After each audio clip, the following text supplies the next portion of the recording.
Okay guys, so I've got a really cool one for you today. We are doing my favorite activity, which is playing Corvair. And not just any Corvair, my 67 Monza that we have affectionately named Antonio.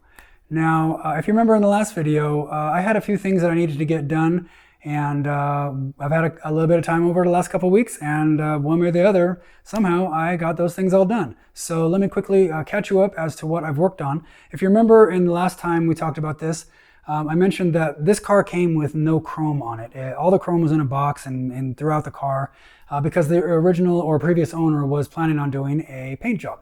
And so it was all stripped.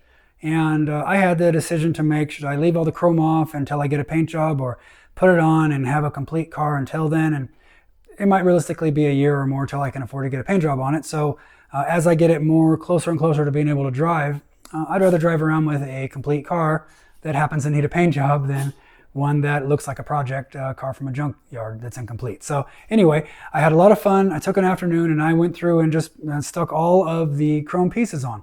I went ahead and got all 4 headlights put in on the front end. I got all the headlight bezels put in. I got the front emblems and the front trim put up. I've got the front windshield chrome on, the window gutter trim on, the side skirt chrome. And in the back, I got the rear window chrome on and all 4 tail lights put in, all the trim on the back and all the emblems. So I'm super happy with how it turned out. And when it goes to getting ready for a paint job, they didn't take that long to put on. They won't take that long to come off. But now at least I know what I've got and that it's complete and it looks really cool. So the only thing I don't have put on are my bumpers. The car did come with a couple of pretty nice chrome front and rear bumpers that are inside the car here just being stored. But unfortunately, it didn't come with any bumper mounts. So I just need to round up some bumper mounts, and as soon as I get those, I'll slap those on and it will just be even better, more complete and shinier and cooler. So that's that. Progress is being made, one thing off the list. Now, the next thing we talked about last time was the leaks that I had developed. Over the winter, I had developed a gnarly transmission leak and also an oil leak. So what I did was I went underneath the car and I took an afternoon and just wiped and degreased and cleaned up the whole underside of the engine and transmission so that I could ascertain what is leaking exactly. And it became pretty apparent that it was the transmission was leaking out of the pan itself, and the oil leak was coming from the driver's side valve cover. So that's awesome. So what I did was I just put about a 1/4 turn torque on all of the transmission pan bolts, and they weren't real loose, but they were a little loose. And it's been sitting here for 2 weeks and I don't have a single drip on the floor. So I'm sure that'll change once I drive it and put a heat cycle in it, but man, I'm super happy about that. And then the valve cover on the driver's side was even better because it was actually loose. I mean, a couple of the bolts were like finger loose. So I torqued those down properly, and the flanges that mount with the bolts were actually, bent in and showed that they were actually being used now. So I don't think it was even at all tight. So also, luckily, no more leaks. It's 2 weeks been sitting here and I haven't got a single drip. Maybe they'll start dripping again once I run the car. But man, for now, I couldn't be happier that I was actually able to, get rid of my leaks. Every Corvair that I'm aware of leaks. I think it might even be in the manual somewhere that this car, will leak. I don't know. Probably should be if it's not. But for now, sitting in the garage, don't even have cardboard down. Super happy about that. One more thing off the list. Now, the last thing we talked about last time was rims and tires. The car did not come with rims and tires when I bought it, so I had to very quickly round up some used rims and tires off of Craigslist, which I did. And luckily, it's a fairly common, these late models have a fairly common bolt pattern. I think it's kind of the same as a lot of like 60s and 70s Chevy muscle cars, Novas and Chevelles and whatnot. So I'm pretty sure. So anyway, I found those, got those put on. They're just rollers. They're pretty checked up, but they're pretty cool looking. But my tires were no bueno. They were leaking. They have the sidewalls were leaking air. I was putting air in them constantly. They weren't safe, and this car's getting dangerously close to driving. So I needed new tires. I had new tires last time, didn't have them put on. So I went ahead and got all the tires dismounted. I cleaned up and polished and the rims. Got the new tires mounted up and balanced, and we're good to go there. So that's one more thing off the list, and we are ready to move on. So that brings us to today and what we need to attack next. And so where I'm at now is brakes. Now the rims and tires are ready to be installed. But I thought while the car's up in the air, taking up the space it's taking, and the rims and tires are off, I think it's an opportunity for me to take a first look at the brake system, because I haven't done that. All I know is that for the last year that I've had the car, 3 times I have put fluid in the brake master cylinder and bled the system and got the brakes working, and then a couple weeks later I have no brakes. 3 times. So I'm losing fluid somewhere, but where I don't know, because I don't have a puddle under any wheel, and I don't have any of the marks of fluid on the backside of any tires. So I don't know where the fluid's going, and I'm not a brake scientist by any way, shape, or form, so I'm gonna have to just figure it out. But that's what we do. We figure things out, and that's what the fun is for me, is doing something new. So if you guys see anything in the brake system that you can help me out in the comments, light me up, let me know what you see, and help me learn as we go, and that's part of the fun for me as well. So I think that what I want to do is start at the master cylinder and see if I can figure out any problems there, and then kind of take off each of the 4 wheel drums and see if I can find where this fluid's escaping to. So let's get started. Okay, so before we get to the brakes, I want to give you a quick update on some other cool stuff. If you remember in my last video, I talked about this 1989 Honda XR250R motorcycle that my son and I are building. And in the last couple weeks, we have made some great progress on it. It's actually starting to look like a cool little hot rod. And so what we've done here, the last time you saw it, I think it was just a frame that was painted. But since then, we've been able to get fork boots on, and all the suspension, the front forks, hey buddy, front forks put on, the wheels installed. I've got the motor all cleaned up and installed. We rebuilt the carburetor completely and put it in. I've got the rear suspension all put in the airbox, and the tire installed on the back.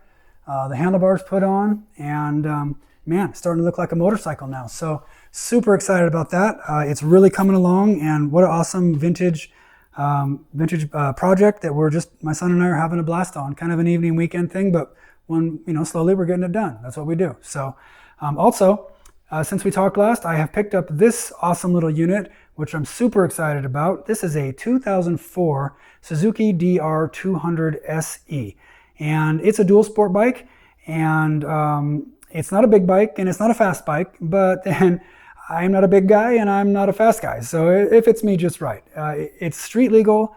I can tootle around town, go to the parts store, run errands, have a good time, but then I can also go out and ride the trails all day long and have a nice day trips. So I'm looking really forward to that. We are super fortunate to live in southwest Idaho, where we just have an abundance of desert riding around here, which is just awesome. And finally, maybe we'll be able to take advantage of that. And the goal here is by the end of summer that my son and I both have a bike that we can go out and have day trips and tootle around in the desert and have a blast. Maybe one time I'll slap a GoPro on one of these and bring you guys along. So that'll be fun. Look forward to that. Okay, so let's take a look in here. Oh, I need to oil that, it sounds like. Okay, master cylinder. Okay, now this is the first time I have had this whole compartment cleared out. There's been engine parts and chrome parts and just junk that came with the car in here the whole time. This is the first time it's been opened up, so it looks kind of nice. I like that. Let me start out by popping this cover off, seeing what we've got going on here. I have a feeling we have lost fluid. And we got one popped and one. Yep. Okay, so yep, just like in the past, the front reservoir is a little lower than it was, but the back one is completely empty. That's what's happened every time. So I'm not exactly sure. I think that the rear compartment runs the front brakes and the front compartment runs the rear brakes. Let me know if I'm wrong about that, but if that's the case, that would tell me that I'm probably looking for a leak in the front brake system somewhere. So that's my first clue, but that seems like a lot of fluid to lose just from sitting around and not driving. I don't know where it's going, but we'll figure it out, I guess. Now, you know what? Like I said, I haven't looked in here before with all the junk out of it, but this sure looks shiny back here. Why is this so shiny? This is seam sealer, and it's goopy. It's coming apart. I have a leak here, I bet.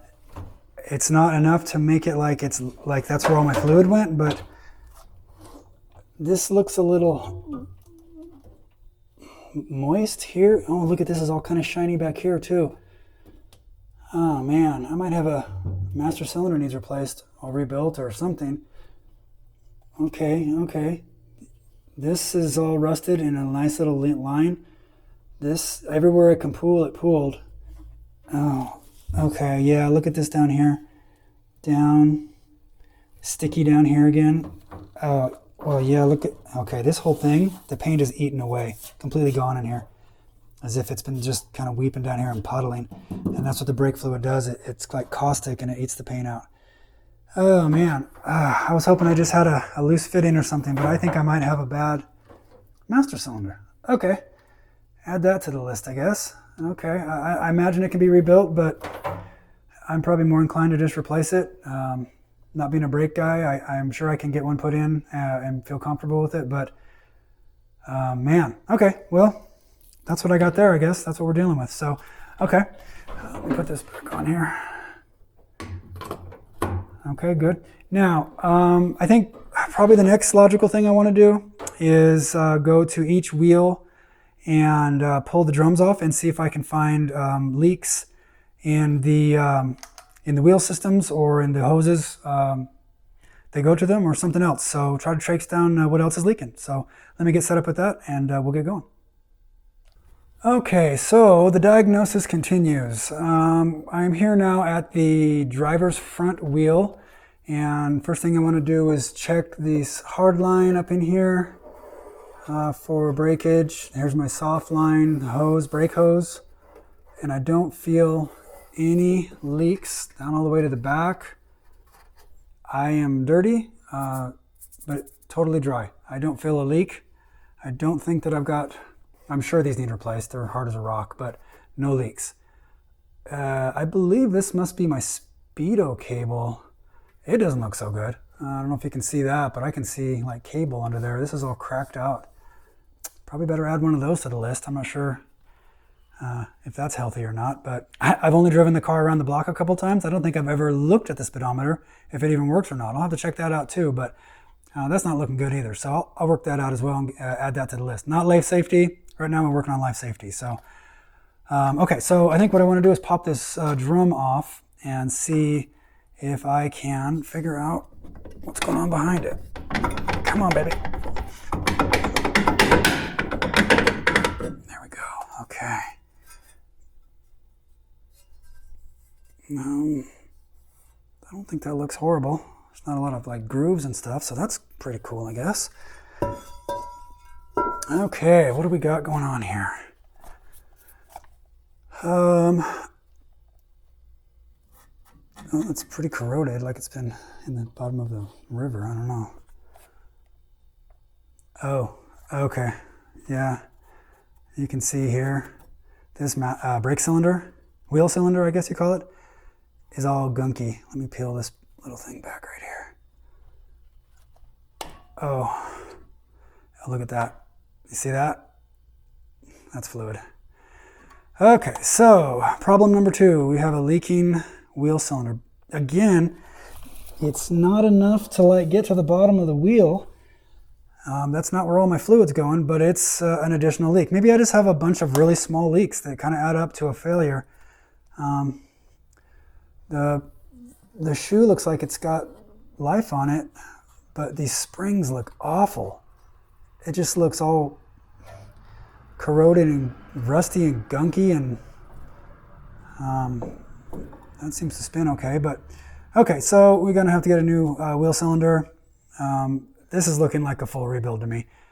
So far, I'm looking at a master cylinder and a full brake job on this guy here. So okay, well, I think that's enough for here. I think we figured out the problem here. We need a full rebuild kit on this guy. Let me move to the back wheel. Okay, now we're at the driver's side rear wheel, and I've got, looks like I got a hard line going into the rim or into the hub, the brake assembly, and I don't have any problems there. I just have a little short hose here, and it is totally dry. It's hardly not even dirty, and it feels pretty good. It's hard as a rock like the last one, but it's totally clean, not wet, just dusty. So that's cool. And I don't see a leak on the ground here either. So let me pop this drum off and see what we're playing with, if it wants to come off. Ooh, nice and easy, cool. How does this look like? Nice and smooth. I don't really see a lot of issues there. Okay. What do we got going on this one? Okay. This cylinder is also not as bad as the other one, but there is gunky crap on it.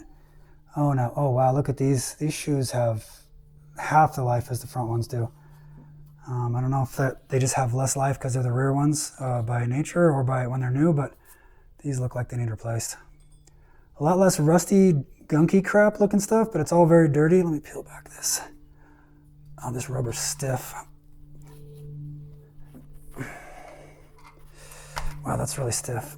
I just want to see if it's leaking. Wow, I can't even get into it. There we go. Oh, yeah, dang it. Look at that. Wet. Okay, that's where fluid's going on that one. Okay, new brake shoes, full rebuild kit, and a wheel cylinder. We'll move on to the next one. Okay, here we are at the passenger front wheel, and okay, what do we got going on back here? Hard line coming in, no problem. It's all mounted good. This one's a little softer, but no leak. That one's dry and not even dirty. That's a pretty good sign. This is pretty gunky though, a little more than the other ones. Okay, so no leak so far and nothing on the ground. Let me see about getting this off. Oh, that one comes right off. Nice. Very good. Pretty good again. I think that's okay. Oh, man. Okay. Yeah, it's just a bunch of dry dust. I don't know if this one's leaking. There's just a lot of brake dust in here. The shoes have life. They look better than the rears. The springs aren't all corroded and rusty and crappy, so that's cool. Let me see if I can peel off this gasket here. That one looks dry. And that one looks dry. So that might be why this one isn't all messy and crappy, because this one's not leaking. So, but it is old and junky looking. I'll tear into this, pull it all apart and see. This one might be savable, but I don't know. You guys tell me in the comments, is it a better idea to just replace all four when I'm doing them? Do they need to be done in pairs or sets or rebuild them? I don't know. Give me your opinion on this. This would be great. So I still think I need to do shoes and springs and all that jazz in a kit in here and a new hose. So maybe the wheel cylinder, but honestly, I just don't know. So we'll figure that out and move on. Let's do one more. We'll go into the back. Okay, here we are at the passenger rear wheel. And we've got, again, a hard line going into the back, and it is clean and dry, and a short, hard as a rock hose, but that is not leaking. No swelling. None of these have been like swollen or ready to burst or anything, so I guess they haven't failed at all, but I'll definitely get new ones of those regardless. So everything else in here looks pretty peachy keen. Let me pull this drum off and we will see how we do here. Hopefully this one comes off. Oh yeah, very good. Okay, how's that look? This one's got a lot more grooves in it. Is that bad, you guys? Why would one of them have a bunch of grooves and the other one's not? They're not deep, but they're there. Huh. Let me know what you think about that, if you guys wouldn't mind. What do we got here? The shoe. Oh man, they're down to nothing. This one here, maybe that's why there's grooves. Oh, and I can feel grooves in the outside of the shoes as well. Yeah, matching grooves. Huh, interesting. All right, well, yeah, I'm not sure. This one here is not even on my dust cover, and it is all gunky. Look at that. just black and gunky. I bet you this one's leaking too. Oh, I just opened it up and it just popped like a pimple. It's spewing fluid down in there. Okay, so I got 3 out of 4 wheel cylinders leaking. That's, you know, where my fluid's going, I guess. Not enough of any of them to like go on the floor, but enough to drain the system, I guess. So, and these shoes are bad, and these springs all look junky, and some dead spiders. Yeah. Okay, well, I think we've found our problems and can get a game plan together, so at least it's progress. Okay guys, well it looks like I got my work cut out for me. From what I can tell, I'm looking at a master cylinder replacement and 4 full brake job set up with the hoses and the wheel cylinders and all the spring doodads and the shoe thingies. And you know, I like cutting corners, but when it comes to brakes, I really don't want to mess around. I want to get it done and done right and have a safe car. So if you guys see anything else in the video that I've missed or I need to learn about or do better, please let me know. I look forward to hearing from your comments. I love hearing advice from you guys, and I love learning, so that's great. So I'm not sure how much of that process I'll actually show on video. Maybe I'll do a few clips, but I mean, to be honest, there's got to be over 100 videos on YouTube of good qualified mechanics giving drum brake tutorials, and way more qualified than myself, but we'll see. Maybe I'll get a few clips in there for you so you can at least be along for the ride. But one way or the other, I will get all the brakes all tuned up and working, and then we can move on to the next stuff. I've got a lot of really interesting and cool projects coming up on this car. I need to get the battery tied down securely. I need to build an entire fuel system, which I'm abandoning the old Corvair fuel pumps and going to electric fuel pumps with you know, custom piping and tubing and all that jazz, so, and all the safety equipment that comes along with those. So that's what's going to be up next once I get these brakes fixed up. So had fun bringing you guys along, and please don't forget to comment, like, and subscribe, and we'll see you next time.